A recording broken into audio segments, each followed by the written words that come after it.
இன்னைக்கு நம்ம என்ன பார்க்க போறோம்னா, உங்களுடைய லேப்டாப் ரொம்ப பெர்ஃபார்மன்ஸ் ஸ்லோவா இருக்குனாக்க அந்த லேப்டாப் வந்து பாத்தீங்கன்னா RAM SSD ஆட் பண்ணலாம். இப்போ இந்த லேப்டாப் பாத்தீங்கன்னா கவர்மெண்ட் லேப்டாப் தான். இந்த கவர்மெண்ட் லேப்டாப்பை SSD RAMலாம் அப்கிரேட் பண்ண பின்னாடி உங்களுக்கு ஒரு கம்பெனி லேப்டாப் என்ன அளவுக்கு பெர்ஃபார்மன்ஸ் இருக்கோ அந்த அளவுக்கு பெர்ஃபார்மன்ஸ் கிடைக்கும்.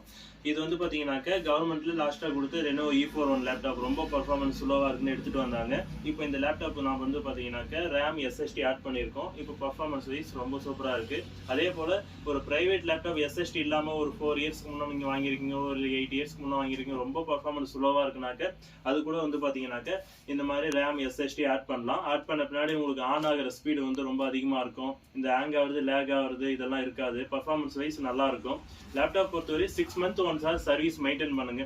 ஒரு வண்டியோ காரை எப்படி சர்வீஸ் பண்றோமோ அதே போலதான் உள்ள எல்லா லேப்டாப்லயும் வந்து பாத்தீங்கன்னா ஏர் சர்க்குலேஷனுக்காக வந்து பாத்தீங்கன்னா கேப்புங்க இருக்கும், ஃபேன் கொடுத்துருப்பாங்க. அது ஒரு குறிப்பிட்ட காலம் ஆச்சுன்னா டஸ்ட் எல்லாம் சேரும் போது உங்களுக்கு ஹீட் ஆகுறது, ஸ்லோ ஆகுறது, அதே வந்து பாத்தீங்கன்னா ஒரு மதர் போர்டு இஷ்யூ அந்த மாதிரி கொண்டு வரும். நீங்க சர்வீஸ் மெயின்டைன் பண்ணீங்கனாலே உங்களுக்கு லேப்டாப் வந்து நல்ல லைஃப் வரும். ஆல்ரெடி நீங்க லேப்டாப் யூஸ் பண்ணிட்டு இருக்கீங்க, அதுக்கான அக்சசரி ஸ்பேர் பார்ட்ஸ் ஏதாவது தேவை, லேப்டாப் டிஸ்பிளே, கீபோர்டு, மவுஸ், என்ன ஸ்பேர் பார்ட்ஸ் வேணும்னாலும் சரி, ஏதாவது சர்வீஸ்னாலும் சரி, மகி கம்ப்யூட்டர்ஸ் கான்டாக்ட் பண்ணுங்க. நம்மளோட ஷாப் அட்ரஸ், கான்டாக்ட் நம்பர் டிஸ்கிரிப்ஷன்ல கொடுக்குறேன். தேங்க்யூ.